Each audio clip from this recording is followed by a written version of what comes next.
what that man had the nerve to call me? What? Experienced. Dude.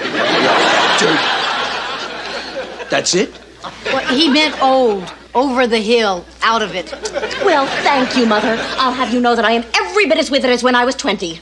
Oh, boy. And what is this obsession with youth anyway? Why do people have to be young in order to think young? Now you're talking, Angela. Now you're talking, because, hey, I mean, look at me, huh? I'm going out with a 22-year-old girl, and I don't have any problems. How nice for you. Yeah, you know, we enjoy doing the same things. Going to the same places. You know what I mean? We enjoy just hanging out together. And that's another thing. Why is it that men have to date girls who are half their age in a ludicrous attempt to recapture their lost youth? It is pathetic. So, how was your day, Mona? I can't complain. I went to lunch with a guy half my age. Hi, everyone. Welcome back to Hey, yo. Oh, wait. the Who's the Boss podcast.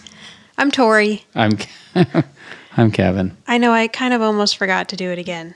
I think I was staring You at were going to... Wait. No, my part. Oh. Just because my AOA was so good? I was thinking it sounded bassy, Oh. and then I got distracted. Oh, it probably did. I'm sure I did something wrong. Did we already say our names? Yes. Okay. We're here to I always rewatch say and yes discuss. when you ask if we've done something when usually we haven't. Okay, good. We are here to rewatch and discuss every single episode of Who's the Boss. We got a voicemail. Just real quick before you play this voice message, if for some reason you are watching this for the very first time and listening to our podcast, 1, thank you, and 2, that's probably no one. I just want to let you know that there are spoilers in this. Oh, yeah. Hey, Tori and Kevin, it's Jamie. I want to make a comment about the episode The Proposal, where Jeffrey with a G proposes to Angela. This is towards the end of season 3. There's like 6 episodes left or something after this. I think they wrote out Jeffrey to set up what happens in the first episode of season 4. If you remember, Angela has that big revelation in her therapist's office in season 4 that she's in love with Tony. Spoilers, I'm sorry. But I think they wanted to set that up because it wouldn't have looked good for her to blurt that out and admit that either while with Jeffrey or right after turning down Jeffrey, if that makes sense. That just occurred to me rewatching it recently. That is a good point because so far every season closer and season opener have been very like relationship focused with Angela and Tony. So they couldn't have Jeffrey stick around for the season finale. And things are going to kind of start ramping up here a bit. Like, this episode, I mean, it's a very small ramp. and it leads to nowhere. Yeah. But this episode, we get, you know, kind of a sweet moment at the end, which would have been fine even if she had still been in a relationship. But there's going to be something that happens next episode that maybe would have been questionable. And then even, you know, again, we go out of this season with a pretty... sweet episode between Tony and Angela. So yeah, I agree. Jeffrey's time was done anyway. There was really only so much more they could do with him. But yeah. They definitely... but I feel like they did want to just, you know, get rid of him. Yeah. Where could we go with him? Right, he wasn't supposed to be. So he wasn't supposed to last that long. Yeah. So even though as a kid I always thought he lasted longer. I know it felt like long, but yeah. I mean, again, these episodes weren't. And I'm going to have to keep my eye out because I feel like this, I mean, at least for the next couple of seasons, I don't think anyone's going to have a serious anything. I think Jeffrey was really it for Angela as far as serious relationships go. Really? Yeah, I think so. Interesting. At least not until, again, I'm real sketchy on the later seasons, so we'll have to see there. But yeah, me too. Okay, so hang on, I can't start the episode yet. I've done none of the prep. Here we go. Okay, Yeah. So the episode we're going to cover is called Older Than Springtime. It is season 3, episode 20. It first aired March 3rd, 1987, and the TV Guide summary says, Angela thinks she may be too old to come up with a youth-oriented campaign for a hip designer. Nothing but the facts. Now, this episode was directed by Tony Danza with the assistance of Gail Liberty Kennedy. She's always like the AD, I guess, every time one of the cast members directs. It's been Tony a couple of times now, and it was Catherine Hellman one time. And the episode was written by Alan Mandel. We've seen his episodes before. I think I like his episodes. He did Spud Micelli. Oh, right. Oh, he did Raging Housekeeper. Never mind. No. Then Older Than Springtime, he'll also write the teleplay for Irreconcilable Differences, which is one I don't. Oh, really? Yeah, which I think I've ever seen that episode. No, the episode, not I the thought movie. They meant the movie. No. Okay. No, but that is a play on words of that movie. Right. Yeah. Yes. And then It's Somebody's Birthday, which doesn't come out till 1989. That's it. He went out on, like he does all the Who's the Boss stuff, and then Irreconcilable Differences, the movie. What year was that movie? Close. Obviously, it had to be before 80s, this because 80s. I think the play on words Probably in that early episode, 80s, yeah. I'm going to say. I loved that movie. 1980, yeah. Yeah. Yeah, so did I. And Okay. it's a heavy movie. It is. It's a pretty heavy movie, but at the time, I guess, I don't know, when we were kids. Well, yeah, like Drew Barrymore's fantastic. Yeah. And it was just kind of the idea of like that a kid could be so, everybody gets into fights with their parents and think, I want to leave here and move away. Right. But if you're fortunate enough to be in a well cared for home, those are just silly things because you didn't get to do something dumb. But the idea that a kid can actually take herself out of a situation she didn't want to be in, I think was so empowering to see as a kid that it was just fascinating. Yeah. I always wonder now when we say stuff or take things away from the girls, do they run in their rooms and pretend that like their real parents are probably a prince and a princess somewhere? Yes, or there's something.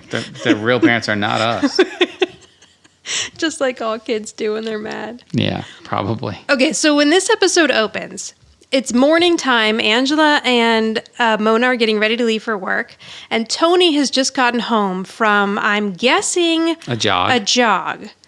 But was it a jog that he went on after he dropped the kids off from school? It's not clear. It's fine. Yeah, it doesn't matter. But he has brought a woman home with him because he's Tony Micelli. So he says, look who followed me home. And Mona says, have you been hanging around the schoolyard again? Oh, man. So this woman looks young. She's like a cute little blonde that he's brought home. The actress is Julia Montgomery. And she did some soap work. There wasn't really anything that I found that would stand out that you would recognize her from. She's still working today. She's going to be in a TV miniseries called Wrong Number in 2020, if it's not out already. But the interesting thing I noticed was she was on One Life to Live. Okay. At the same time as Judith Light. Oh, okay. Well, so she played Samantha Vernon, and from 77 to 80, and then Judith Light was like 77 to 82. So I have no evidence or proof as to whether or not they knew each other, or it could have been why she was on this show. Right. Like, yeah, could have just been a coincidence. Hey, I know this person that I worked with on One Life to Live. That'd be great for this. Yeah. If she knew, you know what I mean? Yeah, you never know. Or just one of those things. Or it was just a coincidence. Yeah. Who knows? Just like Robin Thomas being on Transparent. Like, was that because Judith Light still knew him? Right. Or was it just a coincidence? Right. So her name is Casey.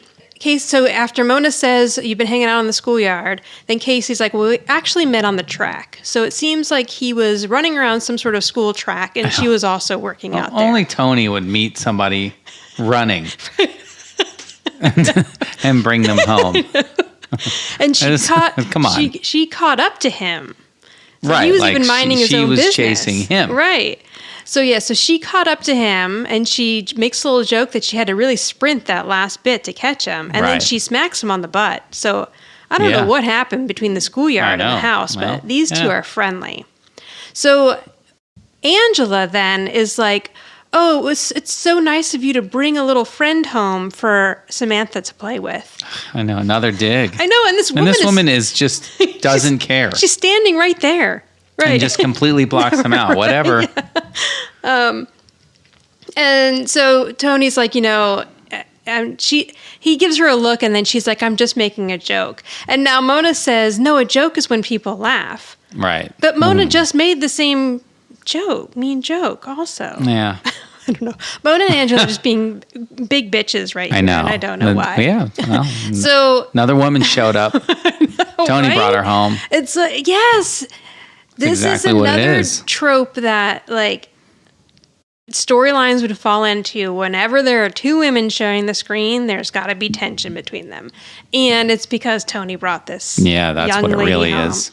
who is young. Because and Mona doesn't want Tony with anyone but right. Angela. And come on. Angela doesn't want Tony with anyone. Yeah, but exactly. So there's and already going to be friction. I think this girl might be a natural blonde, and that's really pissing Angela off. That's pissing everybody off. So Tony's like, no, wait, I want you and Casey to talk. And she says, yes, I'm very interested in your agency. And so Angela's assuming she's like, wants an internship. And she's like, oh, that's so sweet. Why don't you send a resume over to my office and I'll take a look at it. And Tony's like, no, she's not looking for a job. She already has a job. She works for Armando Gia, one of the biggest designers around. And again, Angela's still like rolling her eyes and making a face like she's probably Armando's assistant until Tony says she is his vice president. Now she perks up. Right. Now suddenly this woman can do something for her.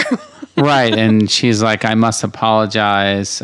Tony doesn't usually bring home career women. Like, he brings home trash. I know. Tony usually brings home Again. something he finds at the bottom of the dumpster. So mean. I know. Tony doesn't usually bring home career women. I don't know if that's an insult on...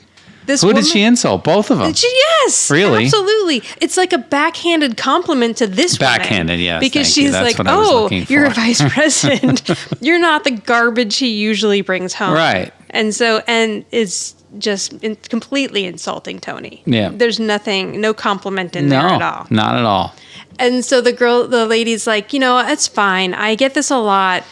I look younger without my makeup on. That's a humble brag right there. Right. And then Mona's like, oh, I have the same problem.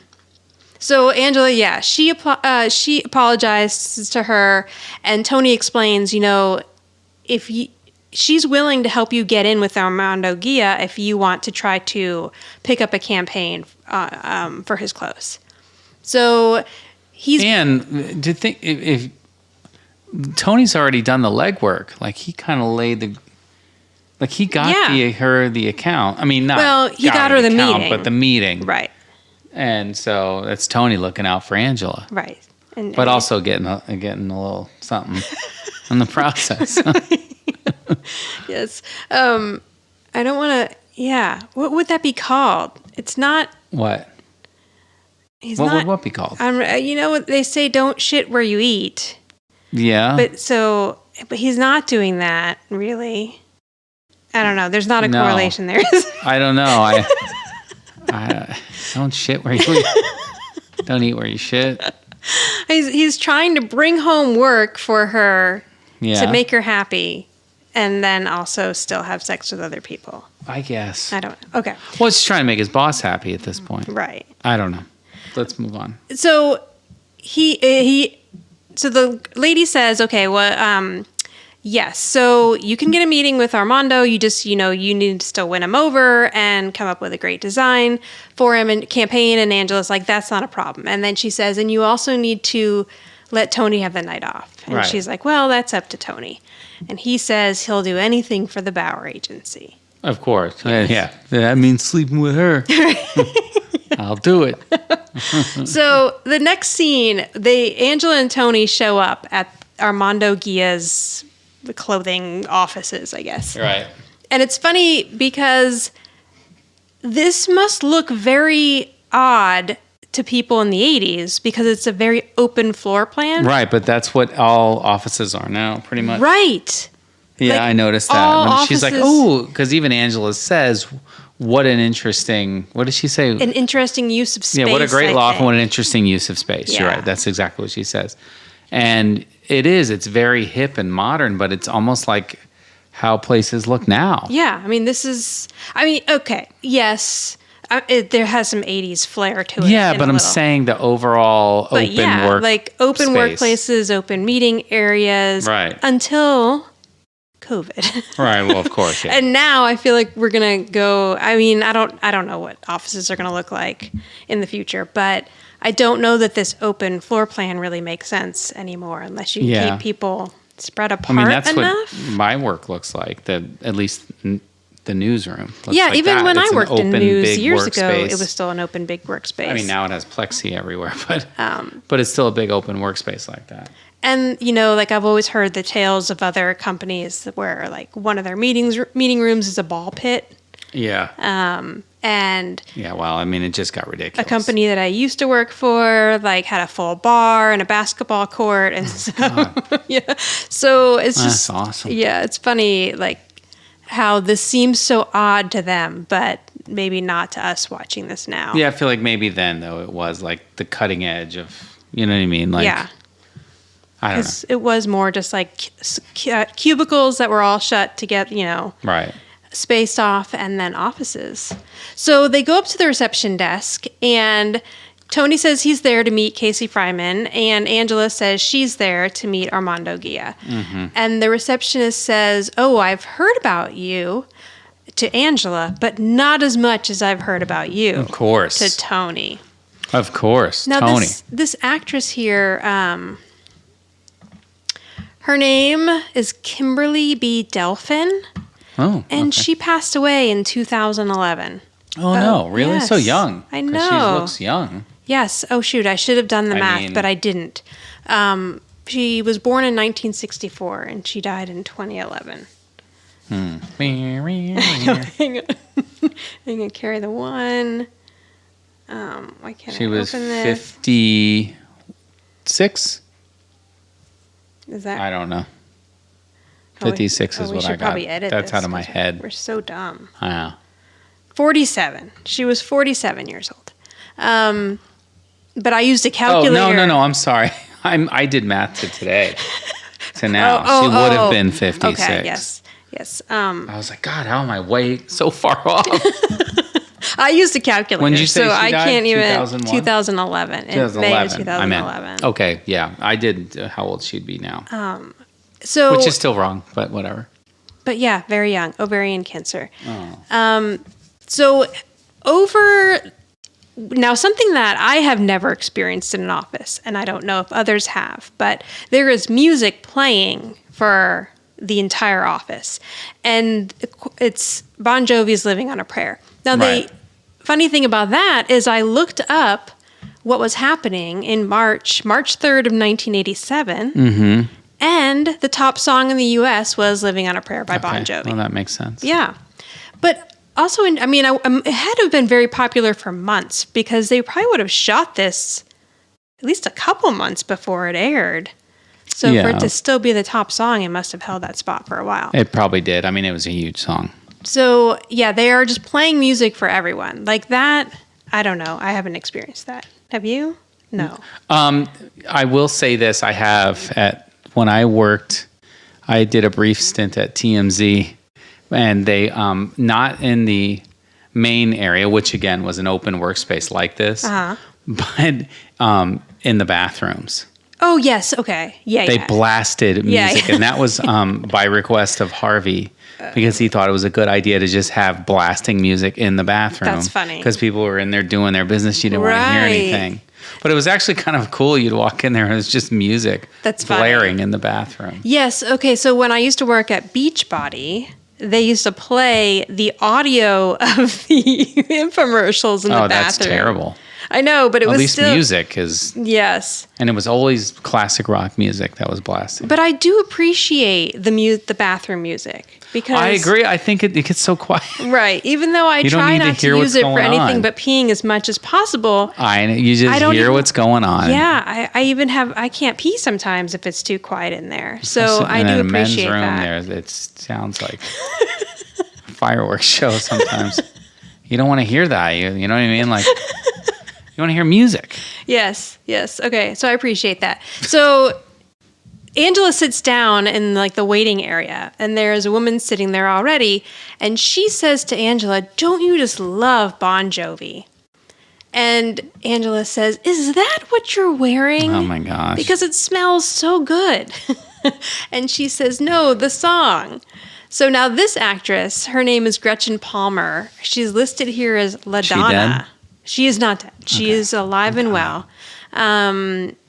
She hasn't worked. She did a few episodes of NCIS in like 2016, 2017. Oh, interesting. Most of the stuff I could find on hers was soap work also, and then character acting here. And I wanted to check this before and I forgot. She plays the flight attendant. It's listed here as stewardess. I'm going to say flight attendant. In When Harry Met Sally. And I think it has to be the woman really? when Harry and Sally are on the plane at the beginning and Yes. she's ordering like the obnoxious. Yeah. Sally always orders obnoxiously. Yes. So I wanted to go back and see if. Oh, yeah. We'll have to take a look at that. Yeah, so that must be her. We'll watch that on Christmas Eve and see if it's her. That is our That's our Christmas Christmas Eve Eve movie. So then she says, no, I mean the group. And she's like, oh, yeah. He's fine, but I prefer something funkier like Tony Orlando and the Dawn. I mean, come on. But, all right. So, first of all, I have issues with this. First of all, it's not really. It's somebody else doing the Bon Jovi song in the episode. In case anybody's wondering, you can listen closely.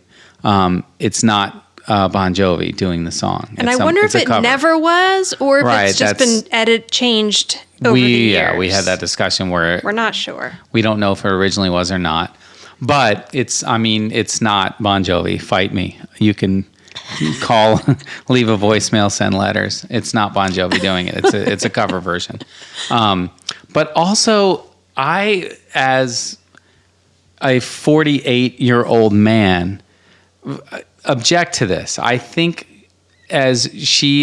what would we say? They would have been 34, 35 years old. Okay, so I figured it out. Angela here would be 38. Tony would be 36. Okay, she would have known who Bon Jovi was. I know, it's Angela. I know, but there's no internet and all that crap. But if she listened to the radio, like I listen to so much crazy music at my age. No, I know who a lot of. Yes. I can listen to stuff and be like, that's so and so, or especially like with rap music and even a lot of like top 40 music that's out now. For her to not know who Bon Jovi is at all, I know it kind of makes her ignorant.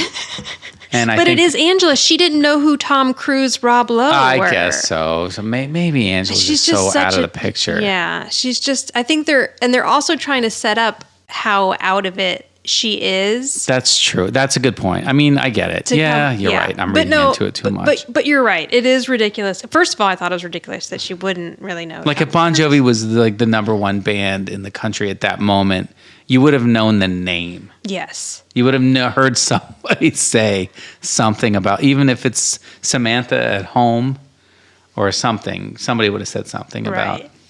So my mom, which will lead me to the later point. My once mom's we get to Tony. A bit younger than Judith Light. And I would say, so my mom's like about 7. So my mom probably would have been about 30, 31 when this episode aired. And I'm going to say my mom knew who Bon I bet you she was, did. For sure. And my dad. I mean, not that they would have necessarily listened to him, but they probably knew who he was. Something fell down in the back of the house. I know. We'll deal with the aftermath later. Yeah, I don't care. Keep going. No one's screaming.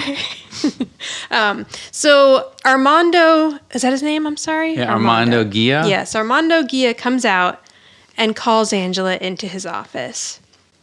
So he has her sit down, and he's like, you come so highly recommended. Do you need to talk about his career or anything? Or oh, okay, yes, I will. Do you have anything on him? Not really. Okay. I have...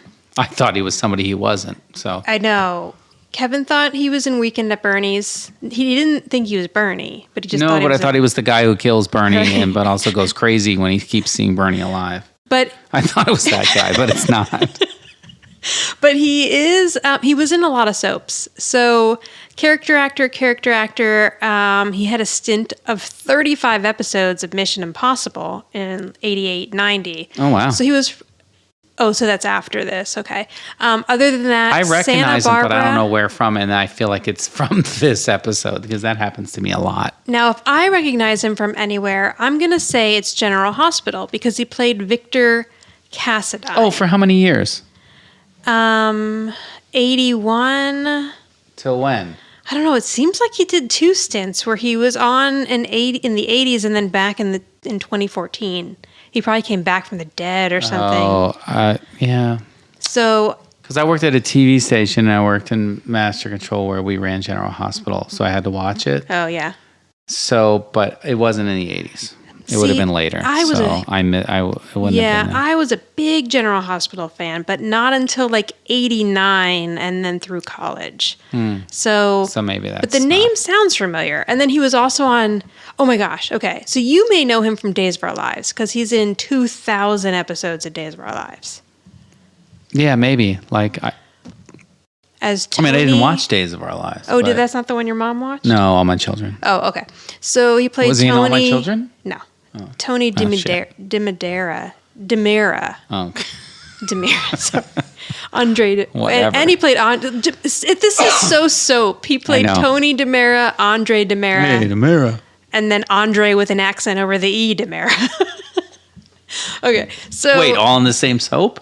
Yeah, because that he means probably he was relatives. We probably played his evil brother. Right, Ken, or that's what I'm something. saying. He Yeah, played relative. I love it. Oh my God, so funny. So he's telling her you come highly recommended. She's telling him, you have this is a very interesting line and, the space here, like she's very intrigued by it all. And she says, you have your finger on the pulse of the youth market. And he says, yeah, well, I try to, keep myself young. I have a daughter in college. And she's like, oh my goodness, you have a grown-up daughter? And he's, like, shh, keep it quiet, just teasing her about that and stuff and saying, she has the looks of her mother and then my charge card. So he goes on to tell her, to kind of talk to her about the line. He comes over to her and he puts his arm out and he says, feel this. And she squeezes his bicep and says, it's obvious you work out. And he's like, oh, well, I do, but I wanted you to actually touch the fabric. So he is kind of flirting with her. Yeah, he is. And he's saying how, like, fashion should celebrate the body. And then this gets Angela to undo the top button of her blouse.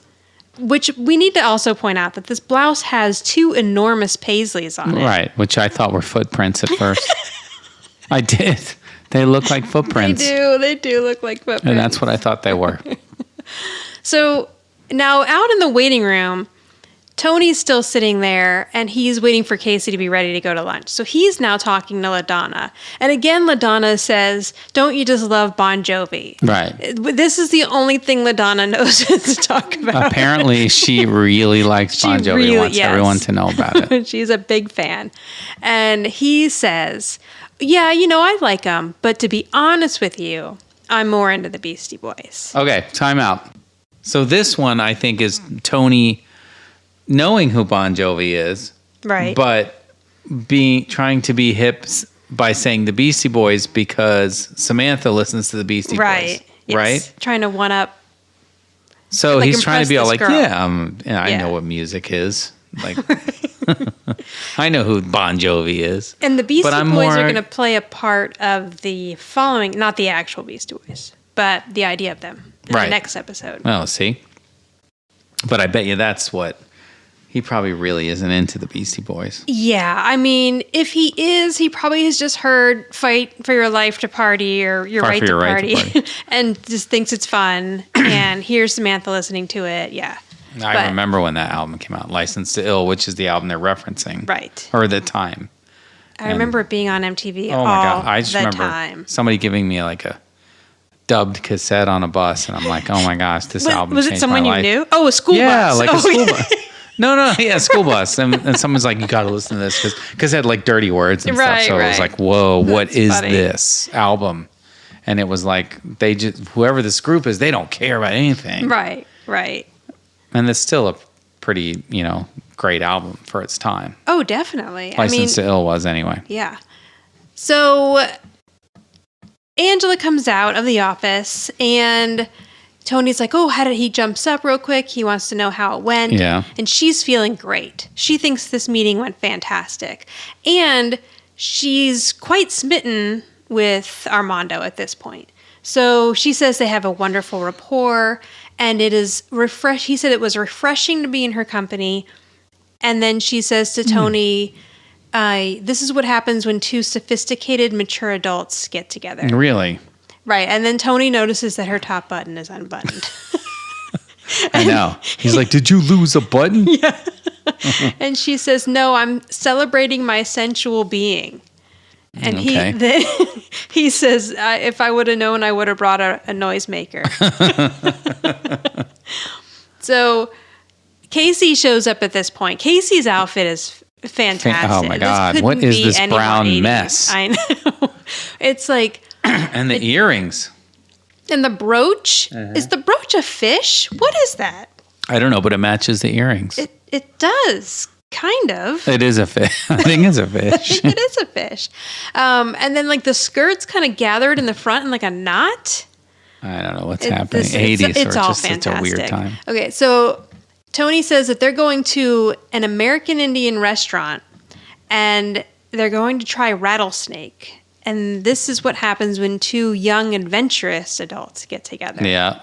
Rattlesnake. So at this point, Armando comes back out of the office to say something to Angela, and he sees Tony. Yeah. Yeah. No, I'm sorry. Go ahead, because I have something that pertains to something after that. Okay. So he sees Tony, and he says, "Oh, you must be Tony." So he's heard a lot about him too. And Tony's like, "If I must be, then I am." And so he starts talking to Armando a bit, and he asks Armando, "You have a great line." And he says, "Thank you." And he says, "Does it work?" Haha. Mm-hmm. So then Angela's like, "Isn't your snake going to get cold?" Isn't your snake getting cold? Which is great. She said, "Isn't your snake getting cold?" Which I feel like is a double entendre. Oh, I didn't even think about that. Yeah, well. Because coming from Angela, but yes, that is. Isn't your snake getting cold? I don't know. That's what I think. That's dirtier than I would have imagined from Angela. I know, but I feel like with this show, they do that once in a while. That is true. Isn't your snake getting cold? So then Casey says, "Oh, they actually serve it cold." Right, goes right over Casey's head. Right now, I think is more of a reason to think that's what she meant. And I looked up to see, actually, I've never had rattlesnake. I haven't either. I couldn't find any cold recipes, but I did find some barbecue recipes. See? That's what I'm saying. Isn't your snake? Right. I don't know.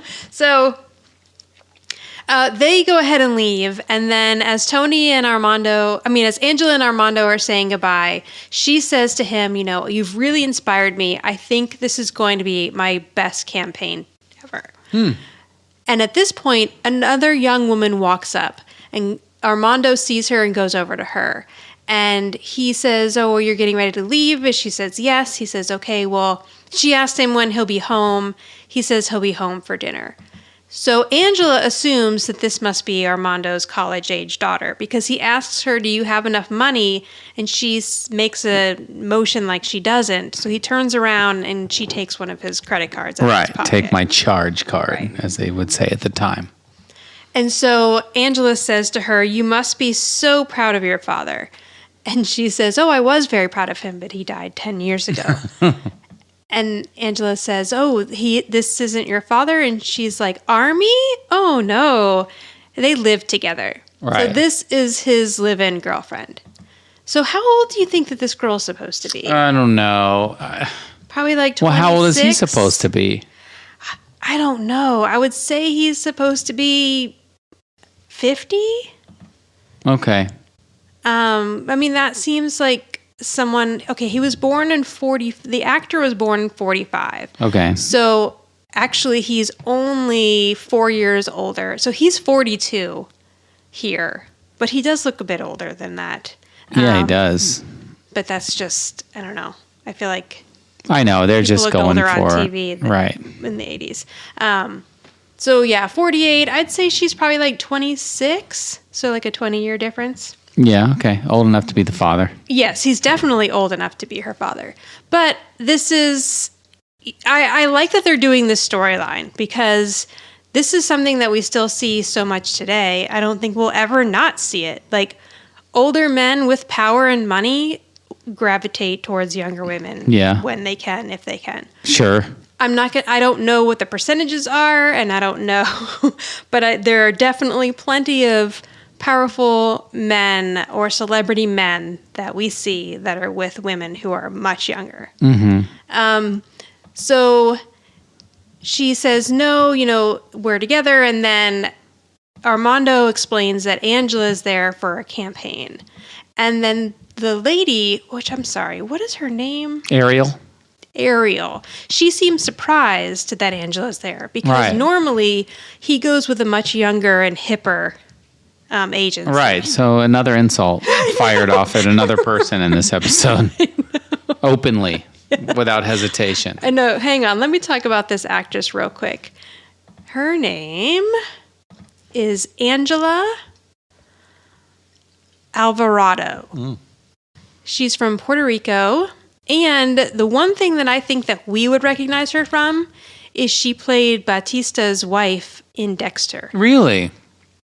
Yeah, I'd have to go back and look. I would been too. So long. And she would have been older, Yeah, obviously. and she was only in 3 episodes, I believe. Okay. But yes, so and that was so long ago when we watched that show. I know. Dexter. I wonder if she'll be. I don't know if she died in the show. I don't even remember if Batista died, but maybe if not, they'll be on the reboot. But she was also on Young and the Restless a bit. There's a reboot of Dexter coming. Yeah. Like with all the original people? I mean, of the ones that are alive. I know. I don't even remember. Like, barely anyone lived through the end, right? So I don't know. Even know. But is yes, Michael C. It is Hall Michael coming? C. Hall. Yes. Oh my God. Okay. But yeah, I've heard that there is a reboot. Wendy's really excited about it. Okay. Yeah, I might be interested in watching that. Oh, even though I hated the way I know. Dexter but again, ended. It jumped a shark. With every reboot, I'm always sorely disappointed, but I still have to be there for it. Yeah, we might have to watch that. Yeah, anyway, just for the pain. Okay, back to this.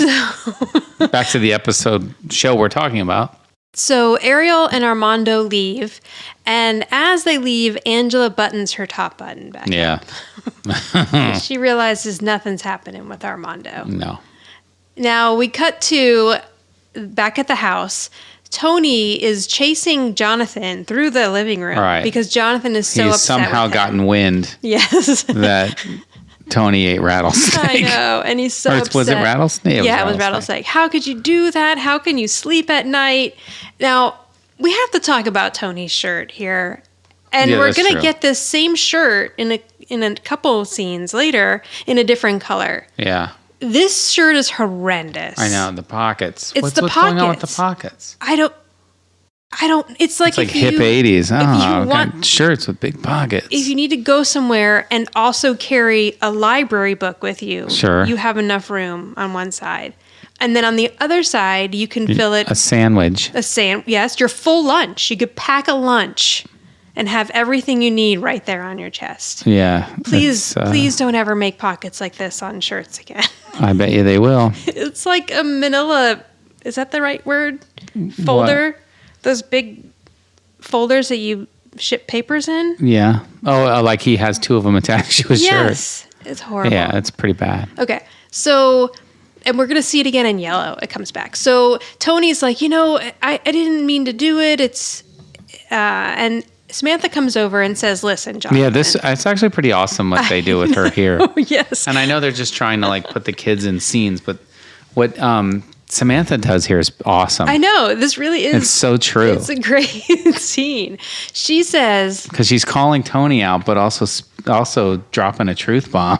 Yeah, totally. And I think it's funny how, Samantha has a much different relationship with her dad because he's her dad, but he's also a single guy. Right, but so she knows. And she knows how he is. Yeah.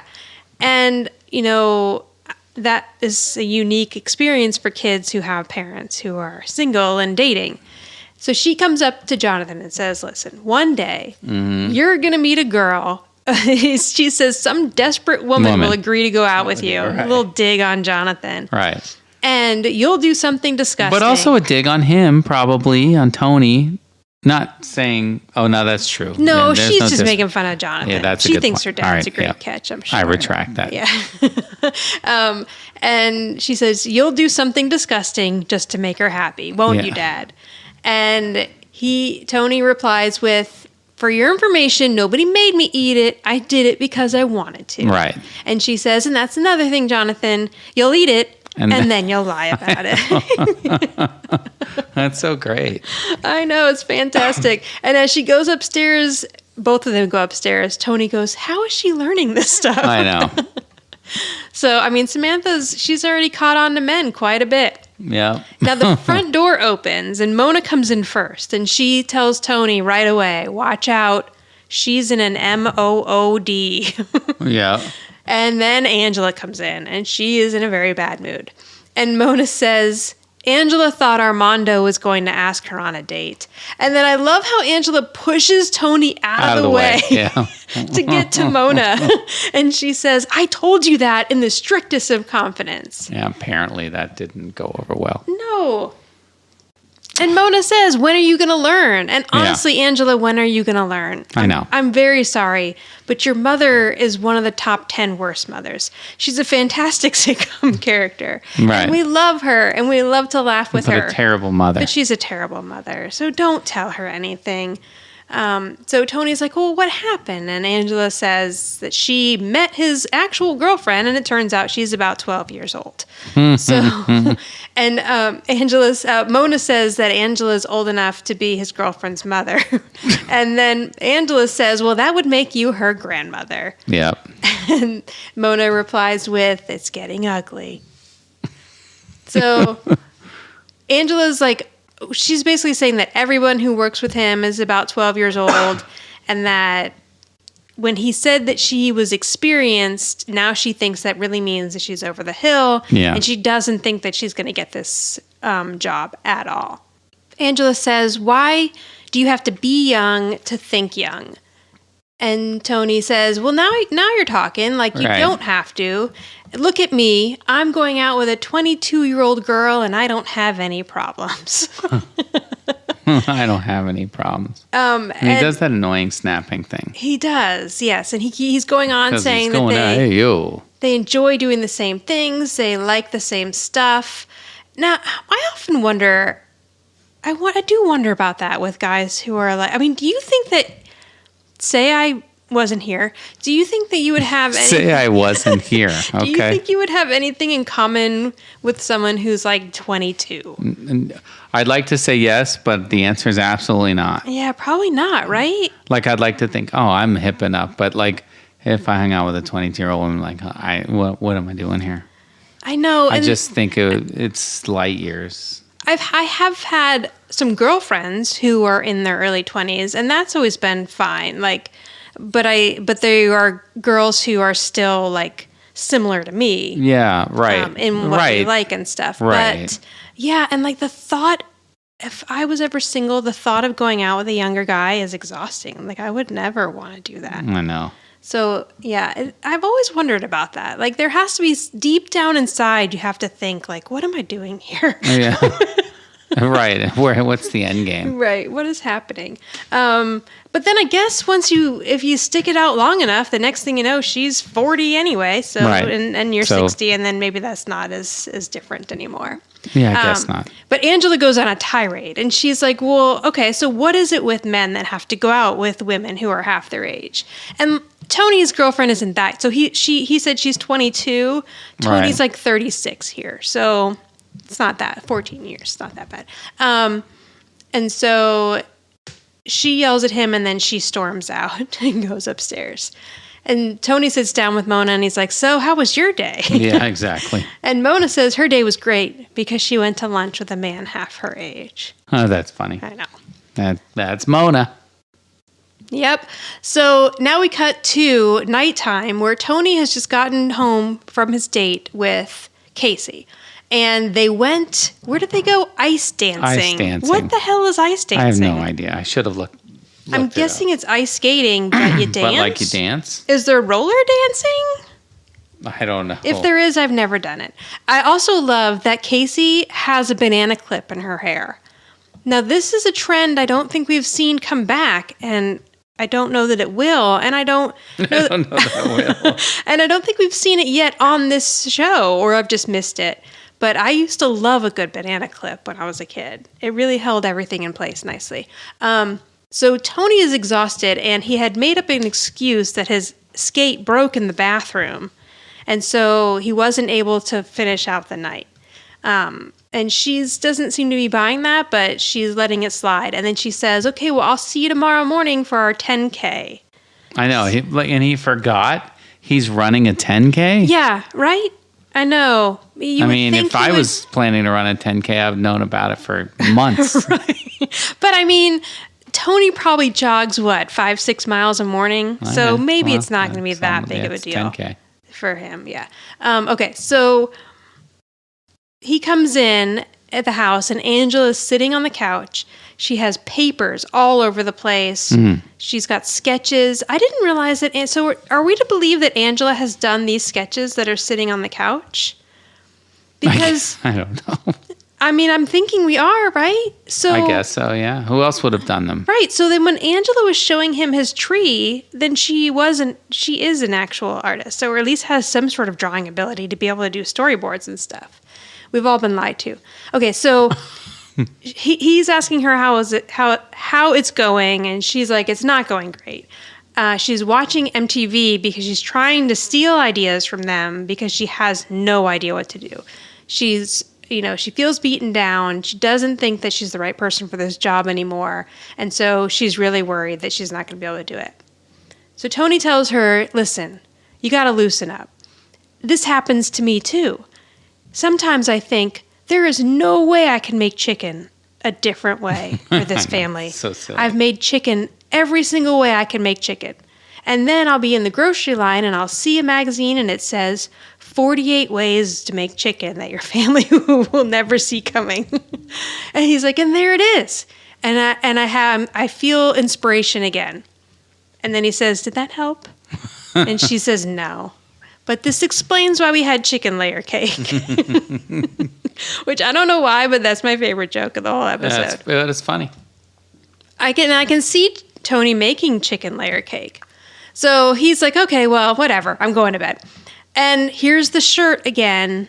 I know. Yellow. I was just about to mention that. It's the yellow version of the oversized pocket shirt. Right. With a tie. Yeah. But why did they use this shirt twice? Like, it's a different day, I guess. If the wardrobe department got this shirt and got a deal, you think they would have saved the yellow one for later? Like, no, they just using it again. Maybe to show you that Tony got a good deal at Ross. Well, here's another thing I'm noticing about this episode right now. Everyone is very much in spring colors. Well, hence the name of the episode. Yes, older than springtime. So I wonder if that's why. What's the original air date? Was it spring? It was March 3rd. Okay. We're getting close to spring. Yeah. So, I wonder if that is part of the reason. I don't know, but I looked up, when I read the name of the episode, I looked up if that was a parody or a movie, like something. There was nothing. Really? I'm sure it is. I have to ask. I looked up older than, springtime, and then it just came up with this episode. And then I just looked up a bunch of things. Yeah, I should have asked the lady I talked to in the Facebook group, because she usually knows where those came from. I'll find out. So Angela notices that he's limping a little bit, or feels a little like he's in pain. As he's going up the stairs. Yeah, and Good luck with that 5K before that, tomorrow. she says, "How are things going with the baby mogul? Is she wearing you out?" Yeah. And he's like, "Oh, me? No. What are you talking about?" Yeah, he's crazy lady. I'm getting up to run a 10K at 5:30 in the morning, and he's worried that he's not even gonna be able to sleep because he's so wired. He's going to be asleep before his head hits the pillow. Right, and he's limping. Yeah, so this is great, because when they turn around, okay, so Angela, he goes to go up the stairs, and then Judith faces the audience, and now she probably has to just sit there and wait, because she knows they're going to laugh at him going up the steps. So I don't know if she's just waiting for the laughter to die, or if someone's actually going to cue her that she can go ahead and start again, because he's made it up the steps. And look at the banister. Wobbly. So wobbly as it's always been. I know. It shakes back and forth so bad. No one ever fixed it.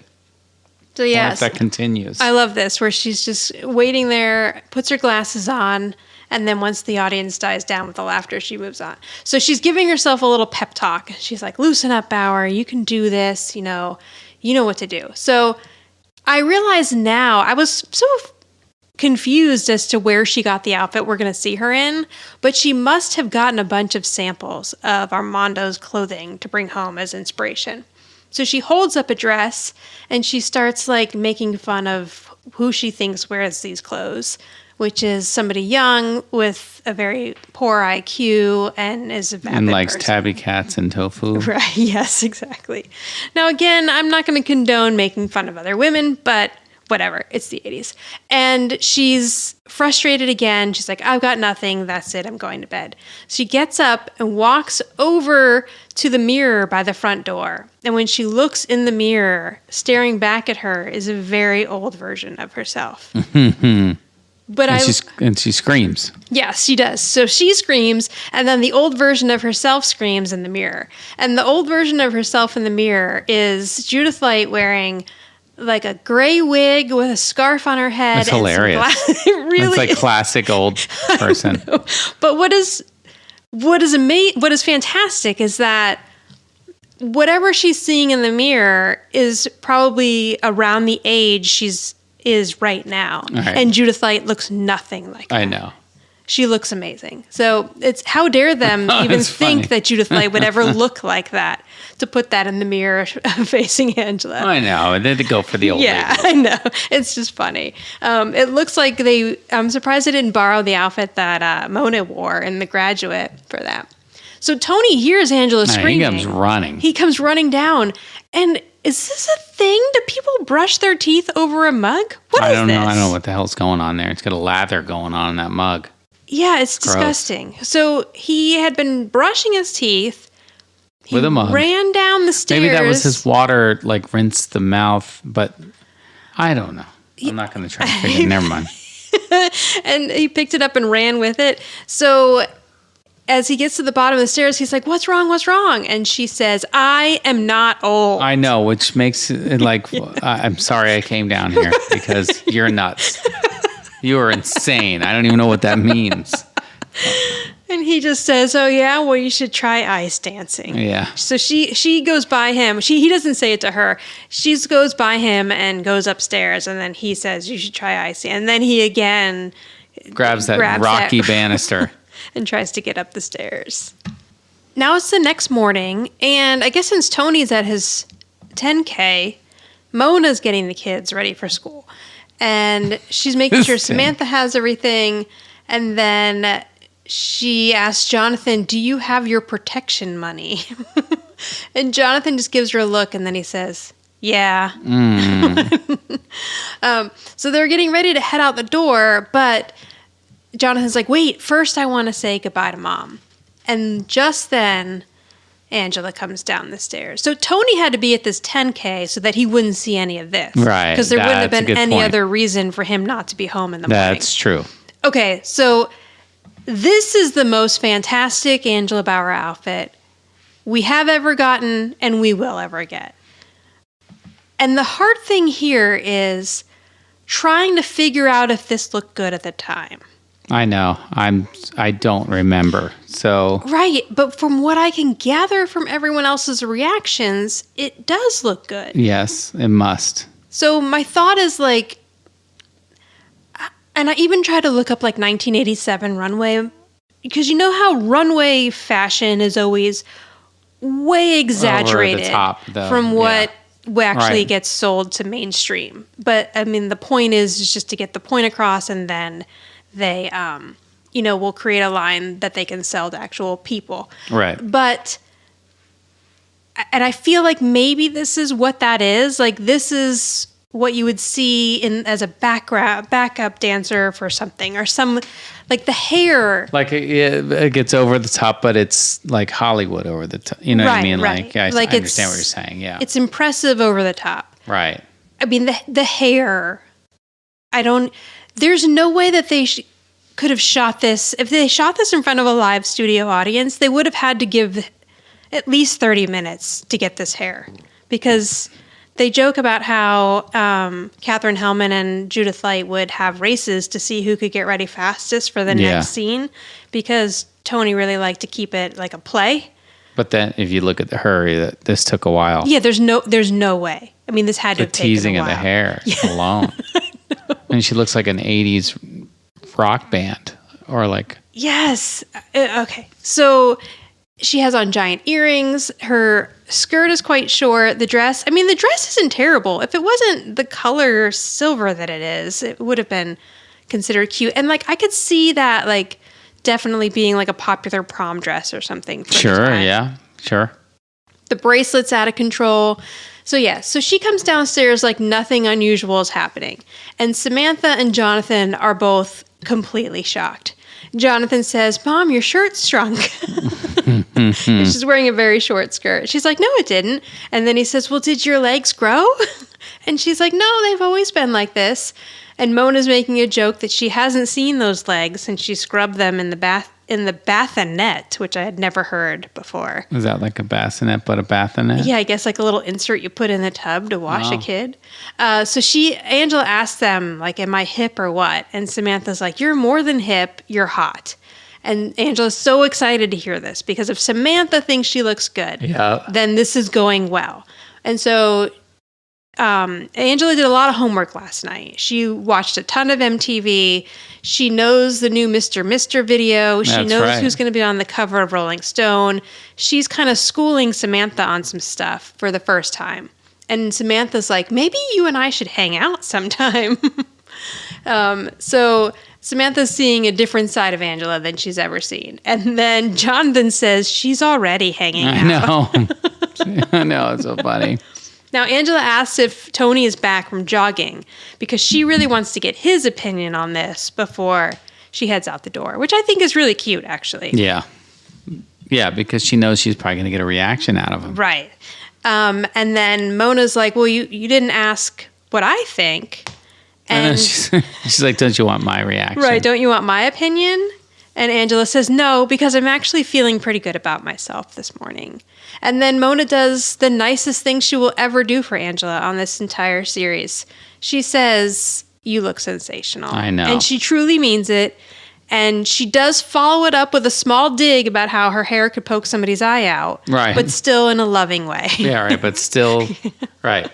Like still, yeah, but she'd let her know.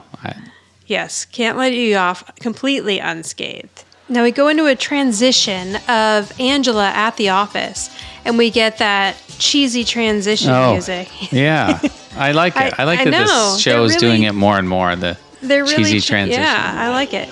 Okay, so at the office, she's sitting in the waiting room, and Tony walks over. And he can't tell that it's her because she's holding up a newspaper. So all Tony can see is a pair of legs and some hair and a newspaper. So he kind of gives a look to another guy who's sitting there also. This guy was not credited, but it's like, "Hey, Mom, I'm going to be on TV."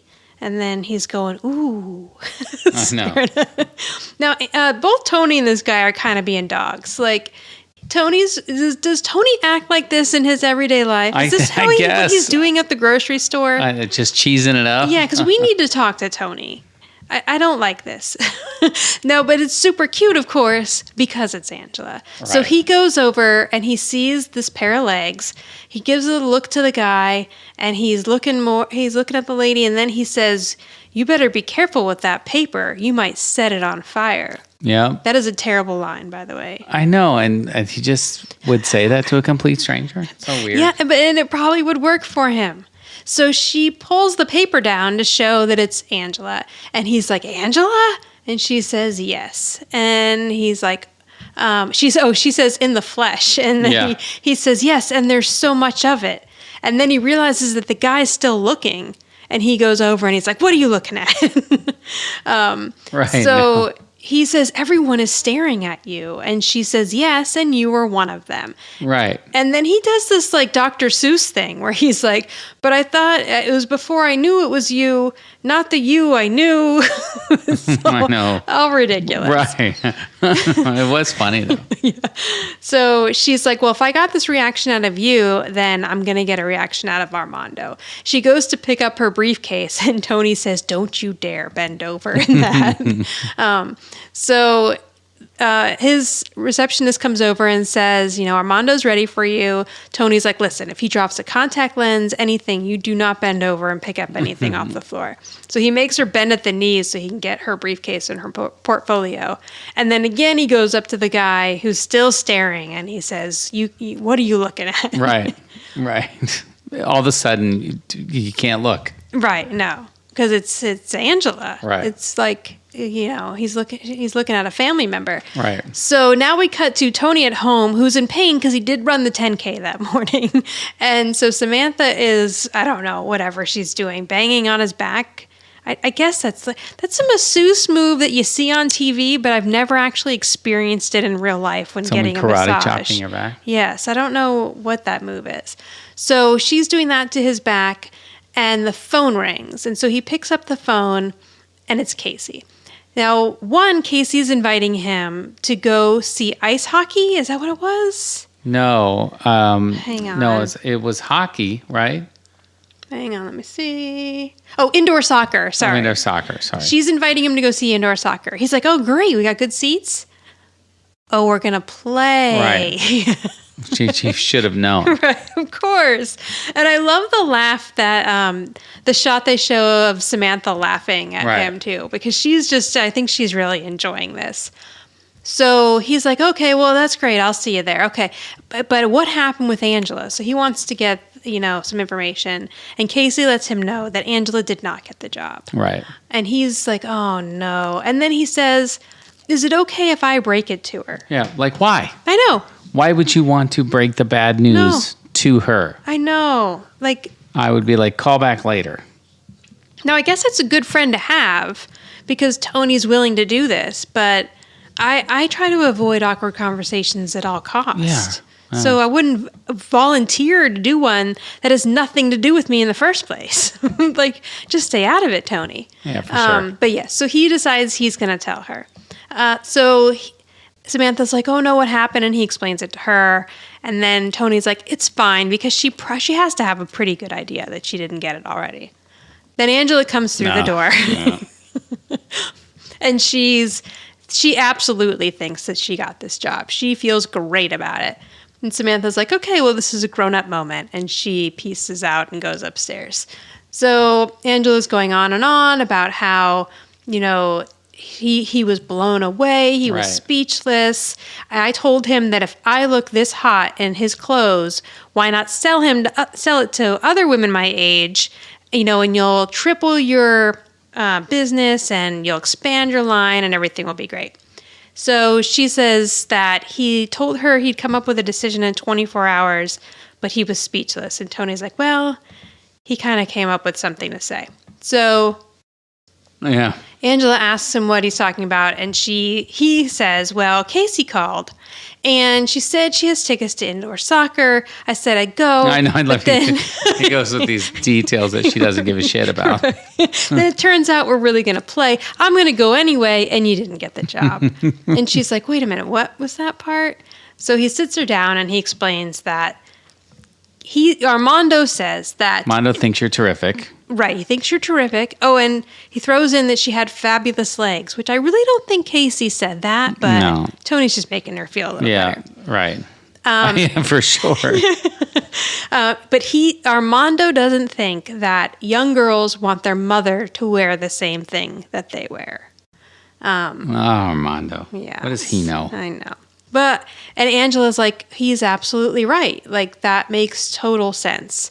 One of the things I love, so I really love that they did this storyline because, like, even though Angela is not old at all here, she's 38.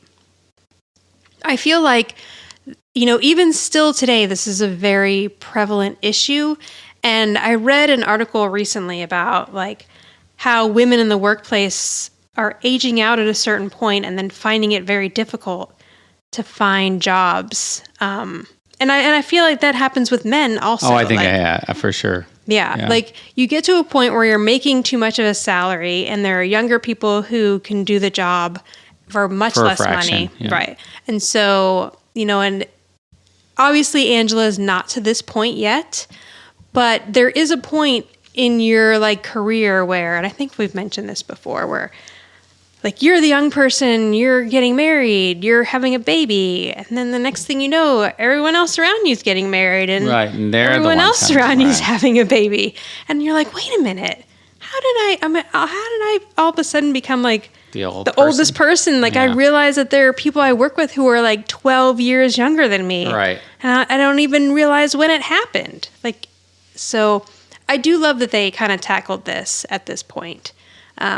Because I feel like in the 80s, this probably was talked about even less than it is now, because it still isn't talked about enough. Right. Although I do feel like things are getting better. And if young kids don't want to wear what their parents are wearing, then I got to tell my daughter to get out of my closet. Yeah, that's she true. She takes all my clothes. I know.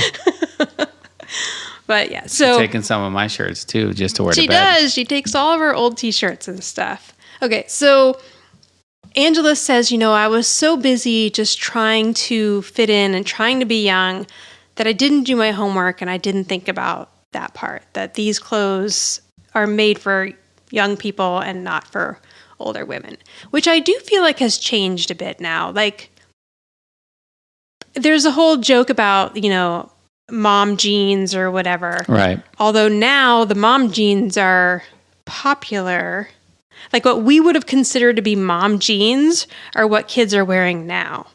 And what they consider to be mom jeans are like ripped jeans that we would have worn. Right. It's a different, like goes around. Like the mom jeans change and they come back around. So by the time our kids are moms, it'll be back to the high-waisted jeans will be considered the mom jeans when they have kids. I mean, high-waisted wasn't, I feel like that's still a thing, no? No, it's a big thing now. Okay. Yeah. I'm sorry.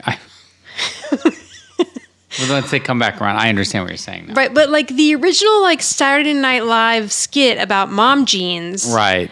Now are the jeans that young kids are wearing. And so and what they consider mom jeans are the jeans that like the low-waisted jeans that we were wearing. So and I say we as in me, not you, because I didn't wear mom jeans. Yeah. Dad jeans. But there is dad jeans. Right? Yes. Yeah. Tony has some serious dad jeans at the end of this series. Like when we get into the 90s. Yeah. Oh gosh, they're so bad. Okay. So Tony does tell her, Armando said you have a great pair of legs. I doubt that. No, of course not.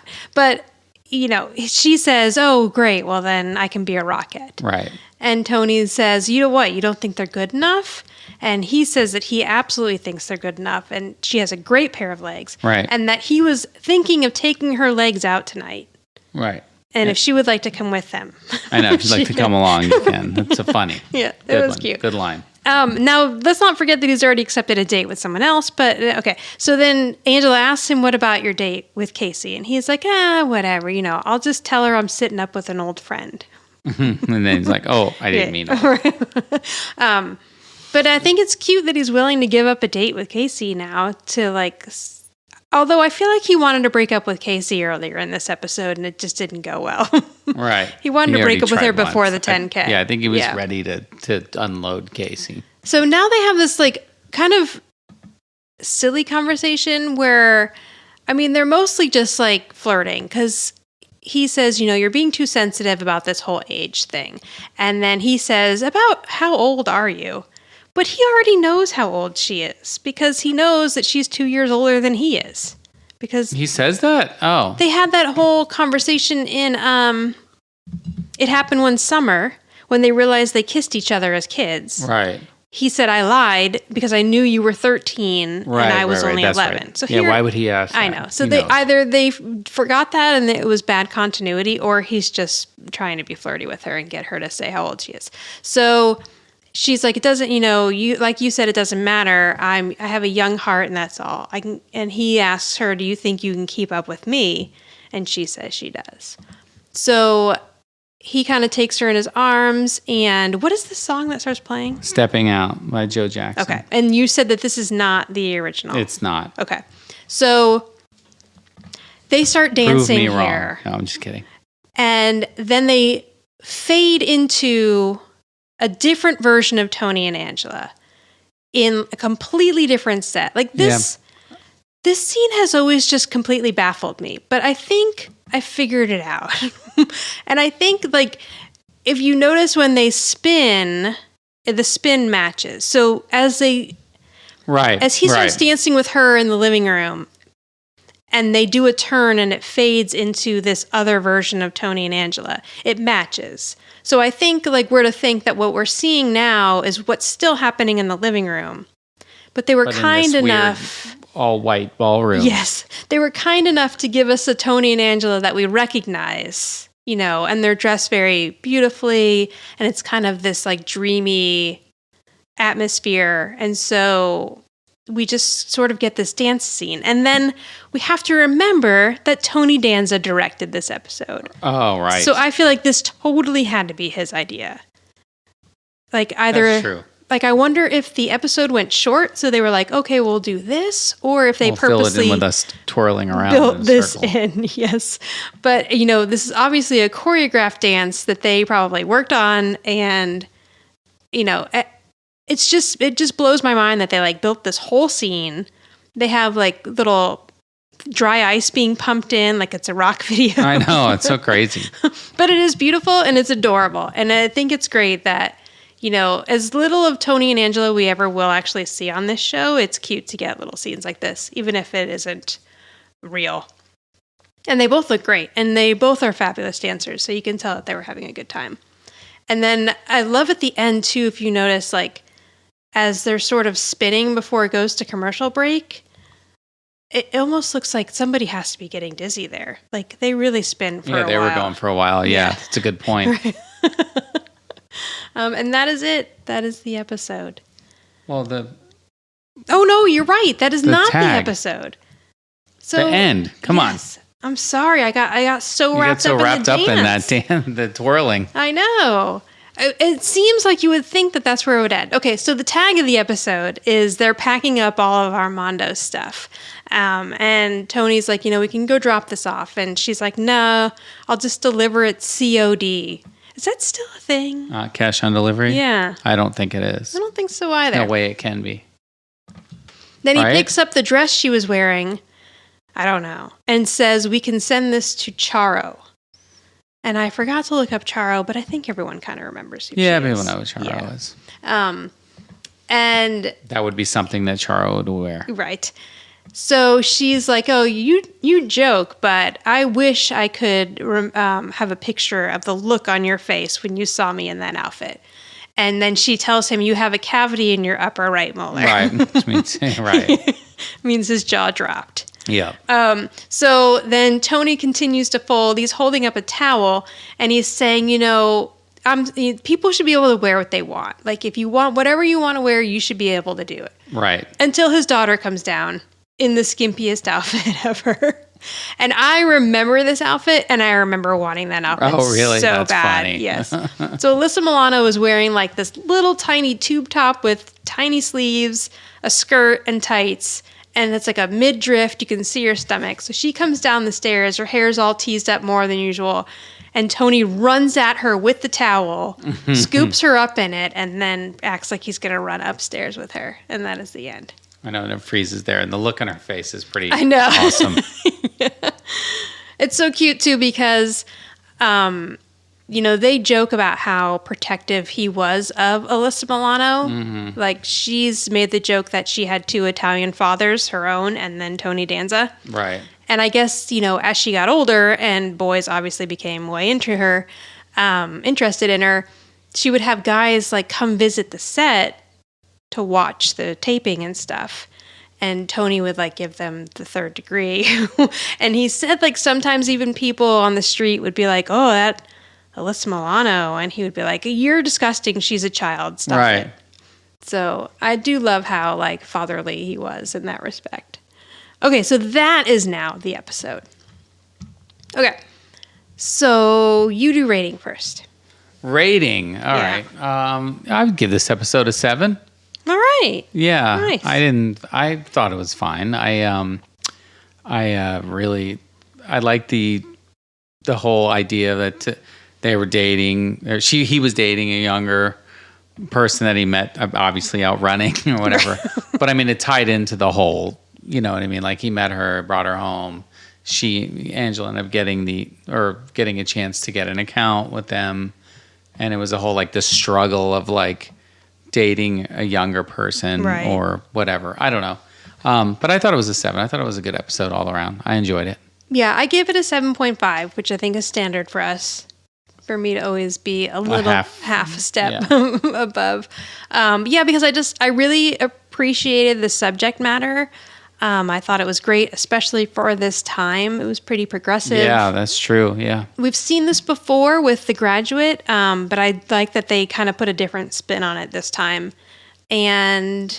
Oh, yeah. The Graduate, yeah. Oh, yeah. That's the one where Mona gets dressed up and pretends that she's super old. Right. To try to not get a job, if anyone doesn't remember that one. Okay. And then... Sorry, excuse me.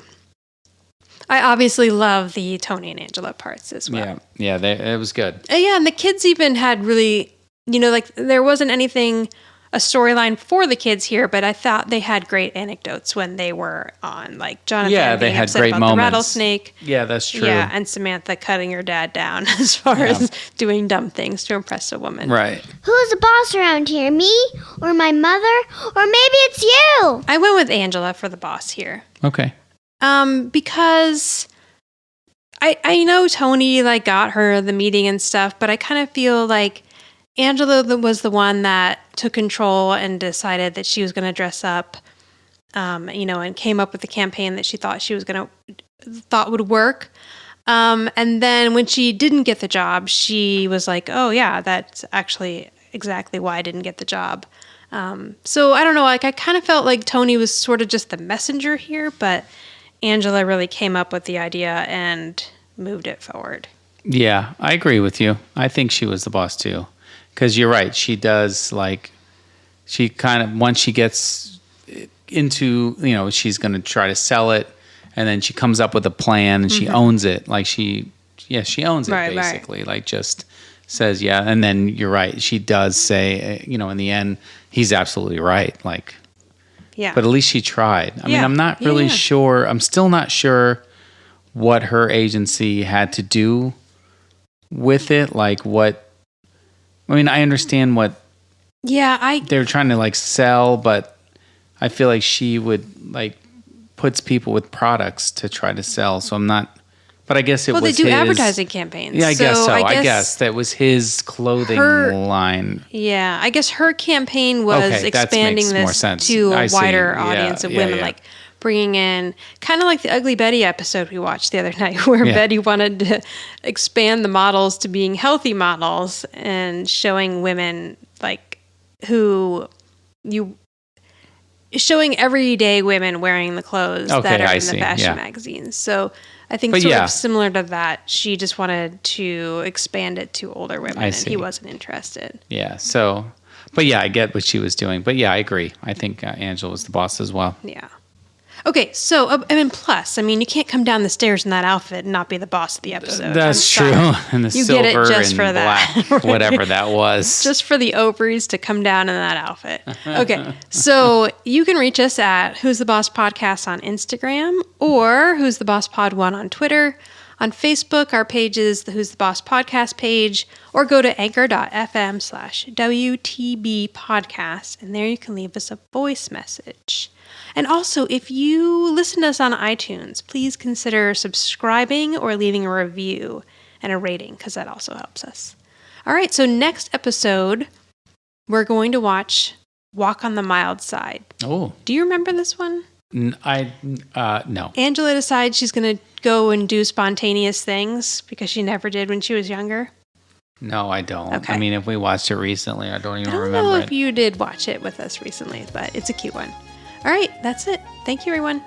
Bye. If you like this podcast, please subscribe and give a big thumbs up and tell all your friends. And maybe you can tell your grandma, your mother, and your sister or brother. Maybe have no siblings. Tell your dog and cats. Bye.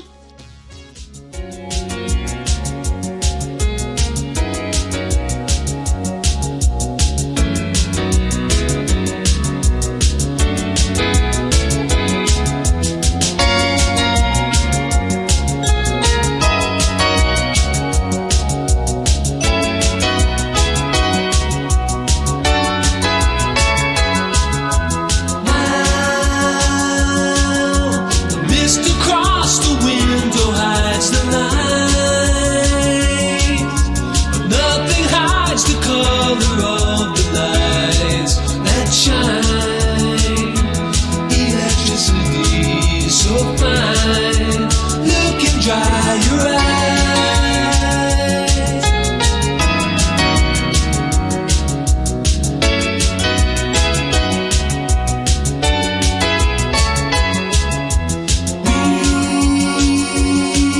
So tired of all the darkness in our lives, no more angry words to say can come.